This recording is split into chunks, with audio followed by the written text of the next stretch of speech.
오늘 예배를 마치고 저희들 전체 가서 침례를 오늘 받습니다. 침례식이 있는 날입니다. 그래서 지난주에 이어서 오늘 다시 한번 침례의 의미를 말씀드리고 다음 주에 성찬식이 있습니다. 성찬식의 의미가 무엇인지에 대해서는 다음 주에 한번 말씀을 같이 보도록 하겠습니다. 침례에 대한 우리 교단의 교리적인 설명은 제가 오늘 함께 나누고 싶은 이야기에 적어 놓았습니다. 우리 침례교가 말하는 침례가 무엇이며 침례교가 말하는 누가 침례를 받을 수 있는가, 침례의 형태는 무엇인가, 우리 교단이 주장하고 있는 침례의 의미와 의식과 내용들에 대해서는 제가 요약해서 함께 나누고 싶은 이야기에 적어 놓았습니다.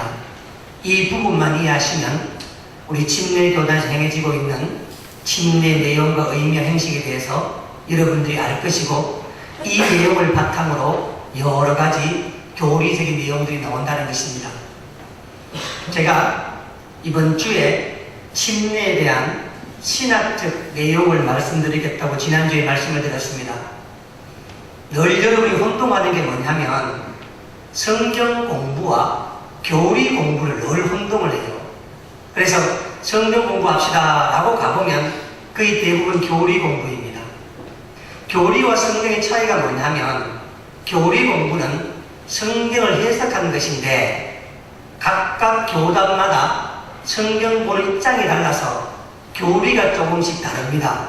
그리고 그 교리는 한번 정해지면 절대로 바꾸지 않습니다. 그래서 그 교리를 따라서 교단이 나누어지고 교파가 나누어지고 이단이 거기에서 이루어지는 것입니다. 그래서 교리라고 하는 것은 교단에서 정해지면 해석의 여지를 두지 않습니다. 오직 그곳에 따라야만 한다는 이야기입니다.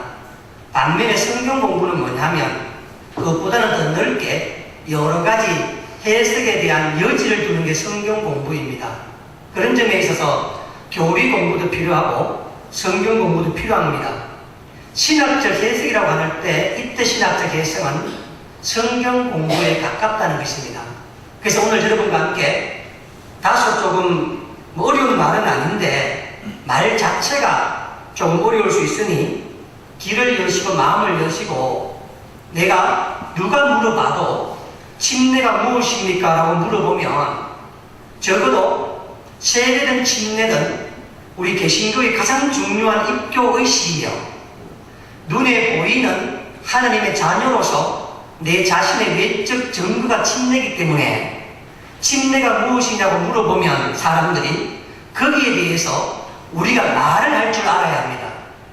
내가 믿고 있는 바 그것을 남에게 설명하지 못한다면 내가 믿고 있는 바에 대해서 나 자신도 잘 모르고 있다는 뜻입니다. 그런 점에서 오늘 예수님께서 받았던 침례를 생각해 보면서 과연 예수님이 받으신 침례의 의미가 무엇일까 한번 생각해 보면 오늘 우리가 왜 침례를 받아야 하며 그 침례의 의미가 무엇인지를 아마 알 수 있지 않겠나 하는 이야기입니다. 예수님께서 침례를 받았다고 하는 사실은 오늘 좀 주목해서 한번 들어보세요. 침례를 받으셨다고 하는 것은 사복음서 전체에 다 나오는 이야기입니다. 사복음서 전체에 이야기가 다 나오는 내용이 몇 가지가 안 돼요. 각각 마태, 마가, 누가복음과 요한복음은 워낙 성격이 다른 복음서라서 이 복음서 사이에 공통점이 많이 없습니다. 그런데 이 사복음서 전체에서 함께 기록하고 있는 일들은 첫째는 그 사건이 역사적 사실일 수 있다라고 하는 것을 먼저 말하는 것이고, 두 번째는 초대교회 공동체 안에서 그 사건이 매우 중요한 의미를 가지고 있었다는 것입니다. 그래서 각각 달리 살았던 복음서 기자들이 장소와 시간을 달리해서 예수님 생애를 기록하면서 그들이 예수님께서 침례 받으신 사건을 한 사람도 빼지 않고 직감적적으로 기록한 것을 보면 이 예수님 침례 받은 사건은 오늘 우리가 생각하는 것 이상으로 초대교회 안에서 굉장히 중요한 의미를 포함하고 있다는 사실을 먼저 생각해 봐야 됩니다. 그런데 예수님이 침례를 받았다고 하는 것은 오늘 우리는 당연히 그렇겠지라고 하지만 신학적 의미와 신앙적 의미에서 보면 예수님이 침례를 받았다고 하는 사실은 자연스러운 일이 아닙니다. 왜냐하면 예수님이 침례를 받았다는 사실은 두 가지 점에서 초대교회 안에 굉장한 큰 논란과 논쟁이 일어나요. 첫 번째가 뭐냐면 침례라고 하는 것은 죄 씻음을 받기 위한 종교행위 의식입니다. 그래서 침례는 죄 지은 자가 자신의 죄를 자복하고 회개하고 그 죄에서 돌이키고자 결단하는 과정 속에서 이루어지는 종교의식이란 말입니다. 그러면 이 침례는 반드시 죄 있는 자가 침례를 받는 거예요. 그래서 침례 요한도 요단강에 침례를 베풀 때 독사의 자식들아 라고 독수를 부으면서 당시에 회개하지 않았던, 죄가 있음에도 죄를 자복하지 않았던 당시 사람들에게 양심에 주의 말씀을 던지고 그들이 결단할 때 침례를 베푸는 겁니다. 그래서 초대교회 안에서 침례를 받는다는 말은 내가 죄인입니다 라는 말과 같은 말이에요. 그런데 예수님은 하나님의 아들이시면서 죄가 없으신 분입니다. 그래서 죄가 없으신 분이 왜 침례를 받아야만 하는가라는 논쟁이 생각보다 심각하게 초대교회 안에 있었다는 사실을 여러분이 먼저 기억해 둘 필요가 있습니다. 두 번째는 인간적으로 봐도 큰 논란이 있었습니다. 왜냐하면 오늘 본문에 보면 예수님께서 침례 요한에게 침례를 받습니다. 우리나라도 마찬가지지만 유대교 사회 안에 장자 서열이 매우 엄격합니다.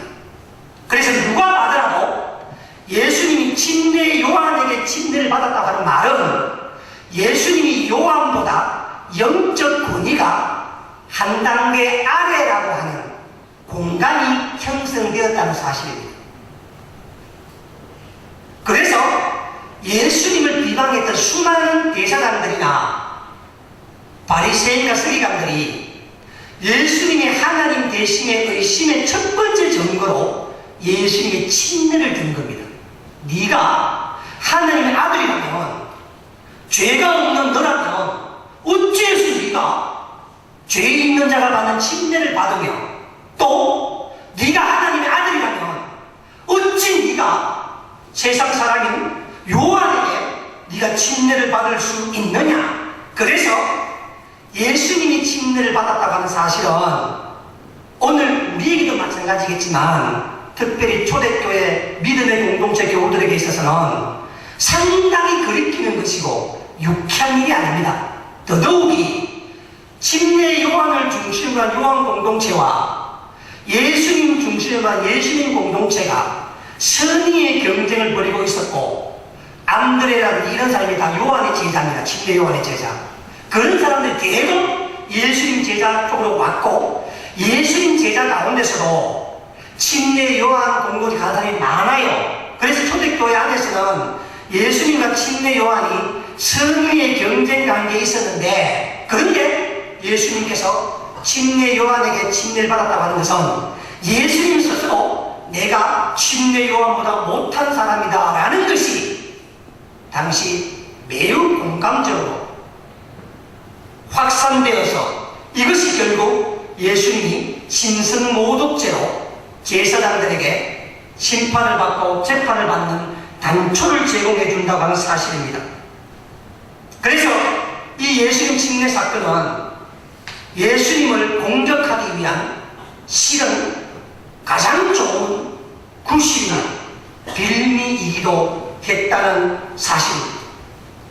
죄인들에게 해당된 침례를 예수님 직접 받은 걸 보면 저자가 말로만 그렇게 이야기하지 실은 죄가 있는구나 라고 하는 외적 외적 증거를 예수님이 직접 세상에 드러내게 되었다는 사실입니다. 그래서 여러분, 예수님이 침례받았다고 하는 사실은 단순한 사건을 넘어서 초대교회 안에 기독교 공동체의 존립 근거와 매우 밀접한 관계가 있는 겁니다. 그런 점에서 예수님 침례 사건은 단순한 사건이 아니기 때문에 사복음서 기자 전체가 이 사건을 상당히 비중 있게 다루고 있다고 하는 사실입니다. 여기까지 제가 하는 말 다 이해되시죠? 그렇죠? 제가 쉽게 설명해 볼 테니까 한번 들어보시고, 오늘 여러분도 내가 왜 침례를 받아야만 하는가 라고 하는 것이 교리적 설명이 아니라 신학적 설명 속에서 왜 받아야 하는가를 정립하시고, 누가 묻거든 그렇게 좀 답을 하시라 이 말입니다. 그런데 우리 생각에는 이런 곤란한 사건, 이런 자존심 상하는 사건, 예수님 요한의 침례를 받는 것은 예수님 제자로 자존심 상하는 문제 아니겠습니까? 이런 자존심 상하고 곤란하며 유쾌하지 않는 일을 왜 복음서 기자들은 이처럼 떳떳하게 사복음서 전체에 기록하고 있는가라고 물으셔야 한다는 사실입니다.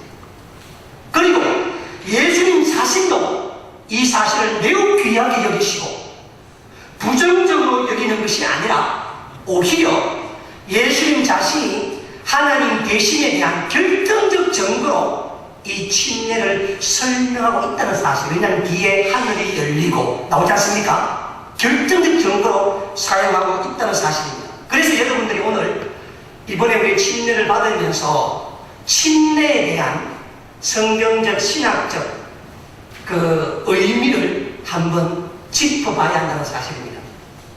오늘 본문에 보면 예수님과 요한의 짤막한 대화가 나오죠. 그렇죠? 특별히 15절 말씀, 이제 허락하라 우리가 이와 같이 하여 모든 의를 이루는 것이 합당하니라. 여러분 성경을 보시면 예수님이 하신 말씀 빨간 걸로 되어 있어요, 안 되어 있어요? 다 되어 있죠. 그렇죠? 마태복음 앞에서 한번 보세요. 그러면 이 말씀이 마태가 전하는 예수님의 첫 번째 이야기입니다. 그러니까 예수님께서 마태가 성경을 기록하면서 예수님 하신 첫 번째 말씀이 뭐냐? 오늘 이 말씀이에요. 이제 허락하라 우리가 이와 같이 하여 모든 의를 이루는 것이 합당하냐. 이 말씀은 마태복음 기자가 예수님의 공생애를 들어서 첫 번째 예수님이 하신 말씀이라고 기록해 놓은 거예요. 자, 저를 주목해 보세요. 요단강에서 침례 요한이 침례를 베풀었습니다. 당시에 굉장한 유행이었었어요. 사람들이 줄을 얼마나 많이 썼는지 침례 요한에게 침례를 받는 것은 가장 큰 특권 중에 하나 있었습니다. 그런데 예수님께서 침례 요한에게 침례를 받으러 오니까 침례 요한이 당황을 합니다. 이렇게 말해요. 아니 어찌된 일입니까? 내가 당신한테 오히려 침례를 받아야 되는데 당신이 내게 침례를 받으러 오니 이게 도대체 무슨 일입니까? 라고 이렇게 침례 요한이 당황하며 예수님의 침례를 주지 않겠다. 나에겐 자격이 없다. 이렇게 이야기를 합니다. 거기에 대한 대답이 방금 읽었던 15절 말씀이에요. 이렇게 말합니다. 예수께서 대답하여 이르시되 이제 허락하라 우리가 이와 같이 하여, 이와 같이 하여의 줄 한번 쳐보세요. 이와 같이 하여 모든 의는 의의 공부를 쳐보세요. 의를 이루는 것이 합당함이라 이렇게 말합니다. 그리고 줄 주목해 보세요.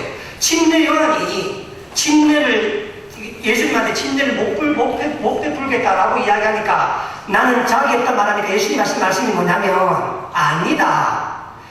내가 너에게 침례를 받는 이것이 모든 의를 이루게 될 것이다 라는 겁니다. 성경의 의라고 하는 것은 거룩함, 하나님의 일을 의미하는 겁니다. 그러니까 예수님께서는 오늘 내가 너에게 침례받는 이 일이 하나님의 모든 의를 이루게 될 거라는 이야기입니다. 하나님이 우리를 향하신 의는 한 가지뿐이에요. 우리의 구원입니다. 그래서 의롭게 되다. 이 말은 믿음으로 의롭게 된다는 말은 뭐예요? 믿음으로 구원을 받는다는 뜻이에요. 그러니까 예수님께서는 오늘 내가 너에게 침례를 받는 이 일이야말로 우리를 향하신 하나님의 구원을 이루는 데 있어 너무도 중요한 일이며 이것을 받아야만 하나님의 구원이 온전히 합당하게 이루어질 거라는 얘기예요. 그러니까 이 짧은 말 한마디가 굉장히 중요한 내용을 내포하고 있는 겁니다. 그래서 예수님은 내가 요한에게 침례를 받아야만, 그래야만 하나님이 우리를 향하신 구원을 완성할 수 있다라고 이야기한 겁니다. 그러니 이 침례가 얼마나 중요한가라는 것입니다. 먼저 여러분들에게 우리 성경의 번역에 사실은 이런 걸 꼭 바꿔야 돼요. 뭐냐면 우리 성경에 보면 요한은 예수님께 극존칭으로 쓰고 있고 예수님은 요한에게 무한처럼 보여요. 하대하다가 그렇죠. 사실 이런 것들을 다 바꿔야 합니다. 침례 요한과 예수님 관계는 침례 요한이 예수님보다 6개월 앞전 이종 사촌형이에요. 아시겠습니까? 그리고 당시의 비중으로 보면 예수님은 시골 무명 아무도 모르지만 침례 요한은 전국구로 뛰어난 인물이었습니다. 요즘식으로 말하면 침례 요한은 조용기 목사님쯤 되고 예수님은 나쯤 된다 생각하시면 됩니다. 그런데 내가 조용기 목사님 하대를 하고 조용기 그것도 이랬는데 우리가 번역을 하면서 예수님이 하나님이니까 이렇게 번역하면 좋지만 그래 이런 번역들은 내가 볼 때는 바꾸어져야 합니다. 예수님도 높이고 그분도 높이고 이런 게 좋은 거 아니겠습니까? 그러다 보니까 자꾸 우리는 이런 성경을 볼 때마다 그런 침례가 그렇게 의미가 없지 않느냐 요한도 하대를 하니까 그런 오해를 자꾸 불러일으킨다는 것입니다. 그래서 이렇게 말할 예수님께서 아닙니다. 저에게 침례를 베풀어 주십시오. 당신과 내가 이 일을 함께 함을 통해서 하나님이 우리를 향하신 구원을 이루는 일에 합당한 역할을 하게 될 것입니다. 라는 것입니다. 그래서 우리가 침례를 받지 아니하면 하나님이 우리를 향하신 구원의 뜻에 합당하게 쓰임받지를 못한다는 것입니다. 그러나 제가 오늘 함께 나누고 싶은 이야기 교리를 설명해놨지만 침례 자체가 구원을 이루어주는 것은 아닙니다. 침례 자체가 우리의 구원은 예수의 십자가를 통해 부활을 통해 이루어지는 거지만 그러나 그 침례는 하나님의 의를 이루어가는 과정 속에 매우 중요하다는 것입니다. 그렇다면 왜 침례가 하나님의 구원을 이루는 것일까 하는 것입니다. 조금만 집중해 들어보시기 바랍니다. 여기에는 두 가지 중요한 신학적 이유가 담겨있기 때문에 그렇습니다. 하나가 뭐냐면 예수님이 침례를 받았다는 사실, 그것이 죄인이라고 하는 비난을 받고 또 요한에게 받아서 영적 권위의 자존심이 상하는 일이지만 예수님이 기필코 침례를 받아야 되는 이유는 뭐냐면 그것은 예수님께서 사람과 똑같은 길을 걸었다는 뜻입니다. 깨닫는 자는 아멘 하시기 바랍니다. 이걸 아멘을 잘 못하면 이게 무슨 말인가라고 하면 여러분이 아직까지 조금 더 신학적 소양이 필요하다는 이야기입니다. 자, 무슨 얘기냐면 잘 들어보세요. 무슨 얘기냐면 우리 기독교가 가지고 있는 최고 상위의 가장 신비가 뭐냐면 그러니까 여러분이 이 말씀 한마디만 깨달아도 여러분은 기독교인으로서 흠잡을 데가 없습니다. 제가 오늘 여러분에게 이렇게 한번 질문해 볼게요. 예수님이 누구시죠? 만약 세상 사람이 여러분에게 권사님 내가 예수님 믿고 싶은데 예수님이 누구세요? 한마디로 예수님 누구지 말씀해 주세요 라고 말할 때 여러분 무슨 대답을 준비해 있습니까?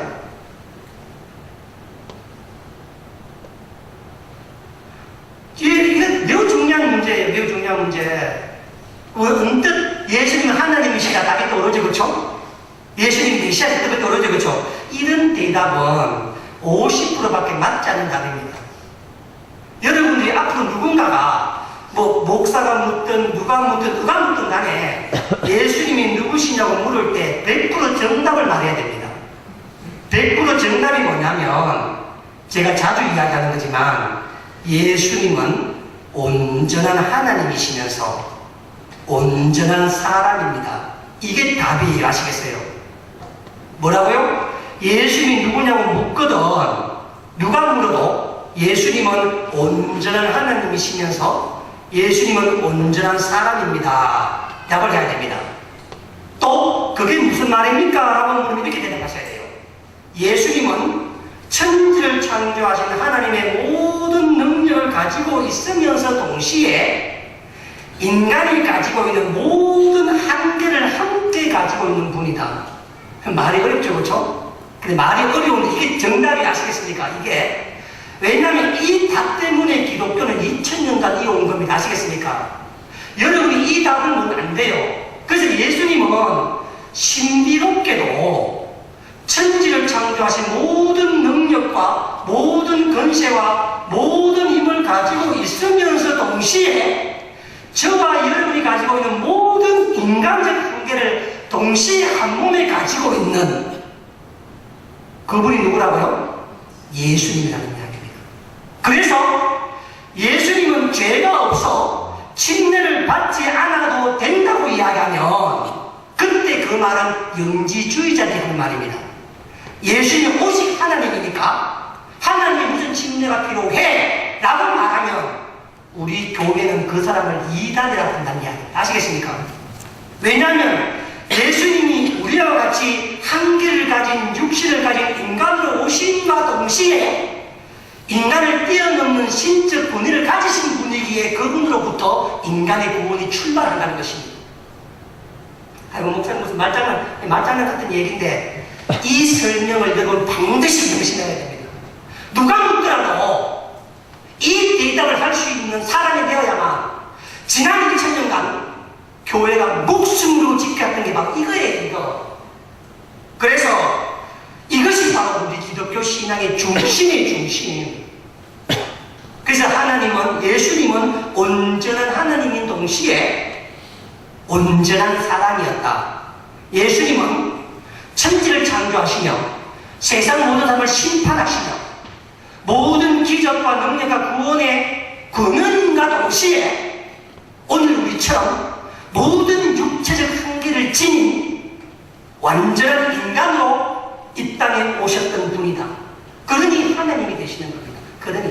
그래서 예수님께서 침례를 받으심으로 말미암아 이 땅에 사는 모든 인간에게 구원의 길이 열려 있다는 신학적 메시지가 거기에 담겨 있다는 것입니다. 두 번째, 예수님 침례 받았다는 의미가 무엇인가 물을 때 이 침례라고 하는 것은 전적으로 예수님이 하나님이 인간을 구원하시려고 하는 그 사건에 전적으로 순종했다는 표시예요.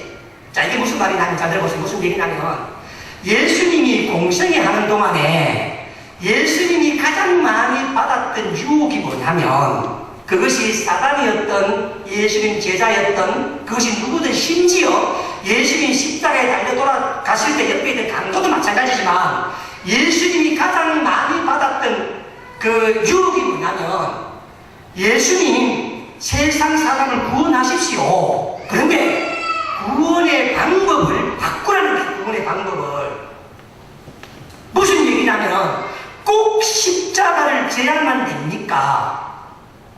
사람을 구원하는데 십자가를 지는 방법 말고 예수님 능력이 많으신 능력으로 군사로 힘으로 기적으로 할 수 있지 않습니까?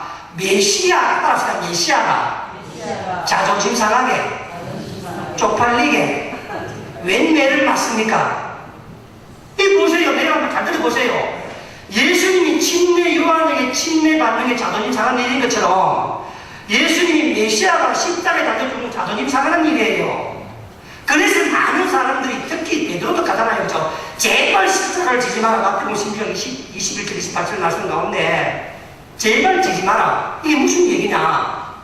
그래서 예수님이 받았던 유혹의 본질은 뭐냐면 예수님께서 하나님은 구약 성서로부터 십자가를 준비하시고 예수님이 하나님의 인간에 대한 구원 프로그램을 구약 성서부터 예언을 해놓으셨는데 그 프로그램을 따라가야 되는데 많은 사람들이 예수님에게 그 프로그램대로 따르지 말고 힘있게, 능력있게, 폼나게 그렇게 한번 해보시라 많이 권한 거예요. 많이 권했다기보다도 옳은 말이잖아요. 그렇죠? 자존심을 세워가면서 폼 좀 나가면서 뭐 얼마나 좋나 구원하지 말라는 것도 아니고 이것이 예수님이 공생애 때 많은 사람들에게 받았던 유혹의 실체, 그래서 능력을 보여달라, 네가 뭐지 저쪽 그런 얘기를 계속 들었던 거예요.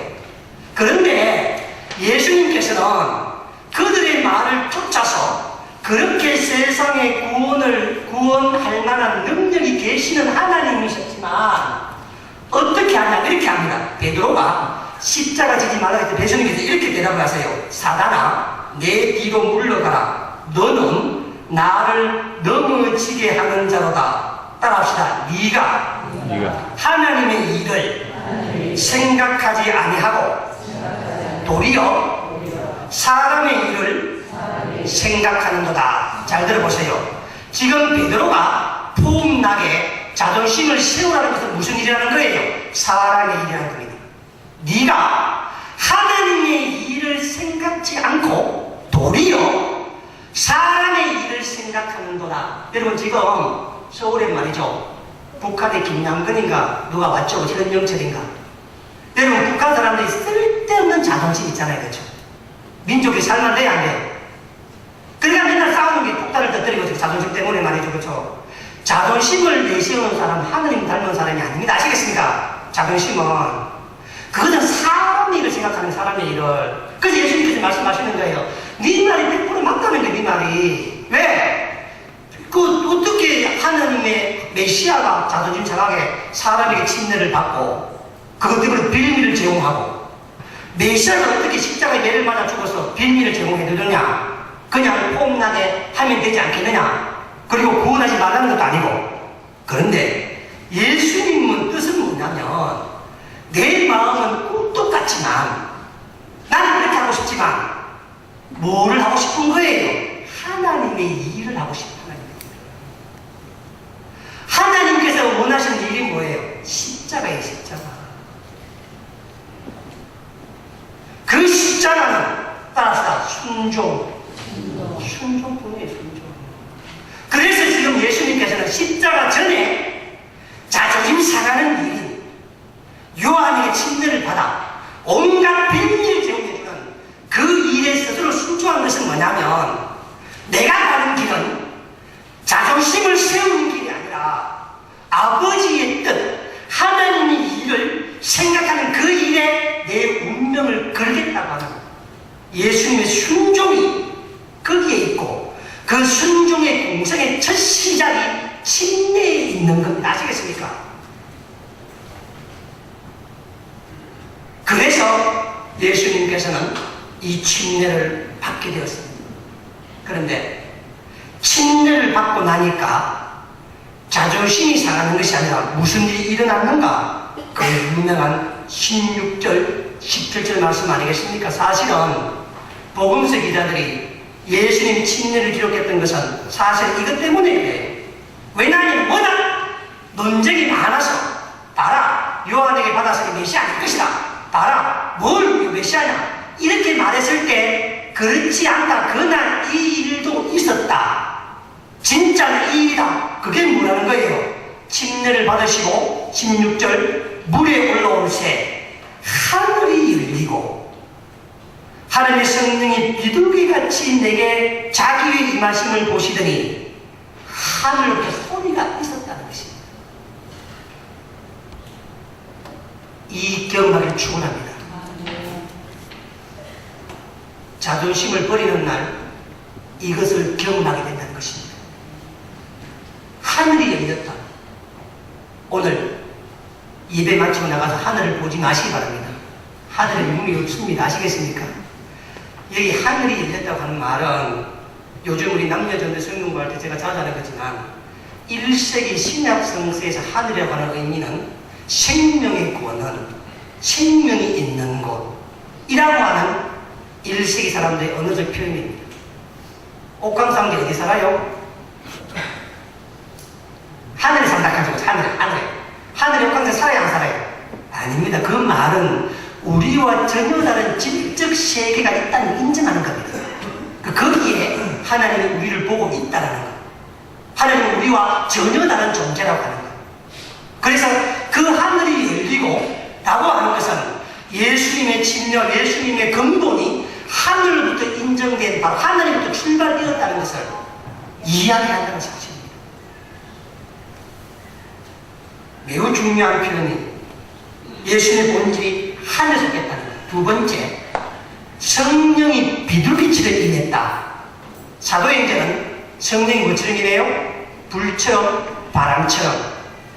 제가 자주 설명드리지만 사실은 말이죠, 초대교회 안에서 오늘 이 말씀 때문에 성령이 비둘기처럼입니다. 이 말씀 때문에 이걸 쓰고 있는 겁니다. 제가 침례 때마다 말씀드렸는데 여기 비둘기처럼 임한다고 하는 것은 성령이 비둘기라는 뜻이 아니에요. 아시겠어요? 비둘기 같이 임했다 하잖아요. 그렇죠? 이때 비둘기가 임했다는 것은, 그래서 많은 사람들이 뭐 평화의 상징 이런 말들은 전부 넌센스예요. 말도 안 되는 이야기입니다. 평화의 상징 하는 말은요, 유엔이 창설되고 난 다음 최근의 이야기지, 옛날에 무슨 비둘기가 평화의 상징입니까? 안 그래요? 그렇죠? 그래서 무슨 다른 종교에서는 비둘기를 그 산에 올려놓고 통을 같은 게 사고 있잖아요. 그렇죠? 그런데 1세기 때 로마 시대 때 비둘기는 말이죠, 용도 하나뿐이에요. 군사적 용도예요. 군사적 용도. 옛날 사람들은요, 작전을 전달할 때 뭐로 전달합니까? 비둘기로 전달해. 비둘기로. 가장 중요한 명령을. 그러니까 지금 하늘에서 성령이 뭐처럼 왔다는 거예요. 비둘기가 뭐예요? 하늘로부터 직접 뭐가 내려왔다는 거예요. 전통문이, 통지문이, 긴급 명령문이. 뭐를 통해서? 성령님을 통해서 말이죠. 그래서 그 왔던 전통문이 왔던 내용이 뭐예요? 이는 내 기뻐하는 자, 사랑 아들이라는 얘기 아니겠습니까? 그래서 예수님이 하나님 계심에 대한 결정적인 내용에 대한 증거들을 이 침례를 받으면서 여기에서 이루어졌다는 것입니다. 그리고 이 세 가지 현상은 예수님 침례로부터 예수님 공생에 다 있었고, 나중에 사도 바울이 다메섹에서 거의 같은 경험을 하고, 지금도 예수를 믿는 자가 기도할 때마다 이 경험을 거의 다 한 번씩 다 합니다. 어떤 형태든가. 그래서 침례를 받을 때 하늘이 열리고 성령이 임하고 소리가 나는 것입니다. 무슨 소리냐? 이는 내 사랑하는 아들이요 내 기뻐하는 자니라. 여러분, 이 말씀이 성경에 똑같이 한 번 더 나옵니다. 어디 나오냐면 마태복음에 우리가 17장 변화산 사건에 보면, 거기 보면은 변화산에서 하늘에서 똑같이 올립니다.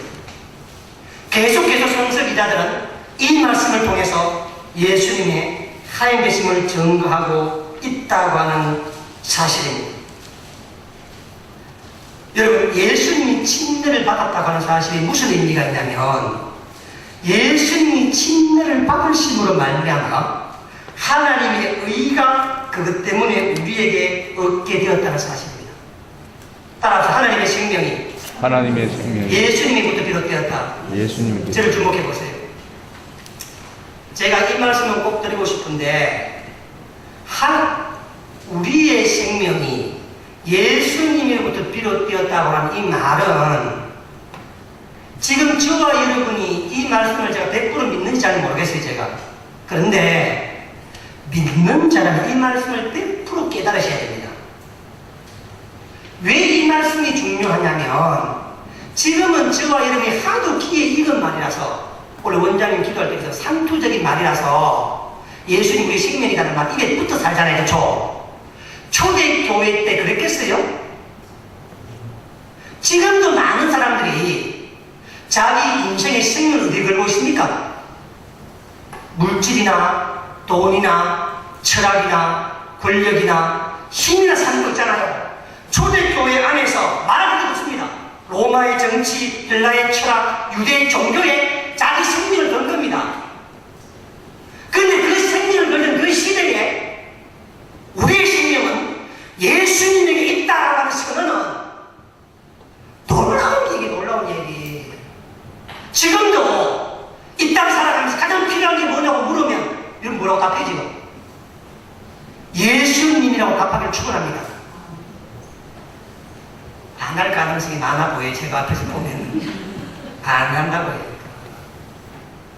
그러면 왜 초대교회 교우들은 그 잘난 로마 정치, 그 뛰어난 헬라 철학, 그 엄중한 유대 종교를 외면하고 왜 예수로부터 생명을 고백하게 되었나 하는 것입니다. 여러분, 침례를 받았을 때 열렸던 그 하늘이 부활 후 예수님이 올라간 하늘입니다. 다른 하늘이 아니에요. 그리고 초대교회 교우들은 예수님 통해서 무엇을 깨달았냐면 매우 중요한 것을 깨닫습니다. 로마의 정치가, 로마의 군사가, 헬라의 철학이, 유대교의 율법이 나름대로 가치 있고 의미 있고 삶의 물음에 답을 줄지는 모르겠지만 가장 중요한 문제를 외면한다는 거예요. 그게 뭐냐면 인간의 죽음이라는 사실입니다. 저는 여러분의 죽음을 해결할 수 있는 다른 방안이 있다면 떠나시기 바랍니다. 돈이 해결할 수 있다면 돈을 찾아가야죠. 그렇죠? 내 죽음, 내 영혼을 해결할 수 있는데.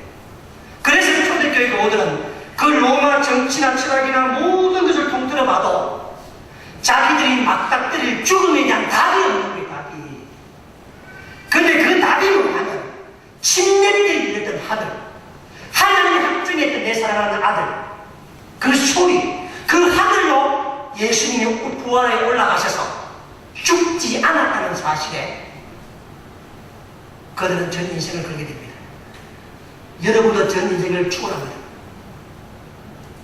아멘 소리가 싹 작아졌습니다. 축원합니다. 왜냐하면 따라서 죽음을 아는 자는 세상 모든 문제가 사소하게 보입니다. 여러분, 부활을 경험하며 생명을 아는 자는 세상 문제가 사소하게 보여요. 사소하게 보이니 자존심 세울 일이 있어요?